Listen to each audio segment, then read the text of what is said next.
তাহলে 6 জনের আবার রিভাইজ করে চলেন। প্রথমে বললাম কার কথা? হাজার।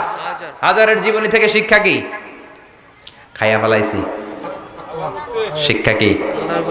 আল্লাহর উপর তাওয়াক্কুল। 2 নম্বরে বললাম কার কথা? আসিয়ার কথা। আসিয়ার জীবনী থেকে শিক্ষা হলো ঈমানের পথে অবিচল থাকতে হবে, ঠিক কিনা? তারপরে মারিয়ামের জীবনী থেকে শিক্ষা হলো সব সময় ইবাদতে মশগুল। খাদিজার জীবনী থেকে শিক্ষা হলো প্রতিভক্তি, স্বামীর প্রতি আনুগত্য। মা আয়েশার জীবনী থেকে শিক্ষা হলো জ্ঞান অর্জন করতে হবে কার খুশির জন্য? আর ফাতিমার জীবনী থেকে শিক্ষা হলো সব সময় পর্দা গায়ের মধ্যে থাকার দরকার আছে না নাই? মানতে রাজি আছেন? এই 6 জনের জীবনী গ্রন্থ কিনা যাবে না? কিনতে রাজি আছেন তো? কথা কয় না?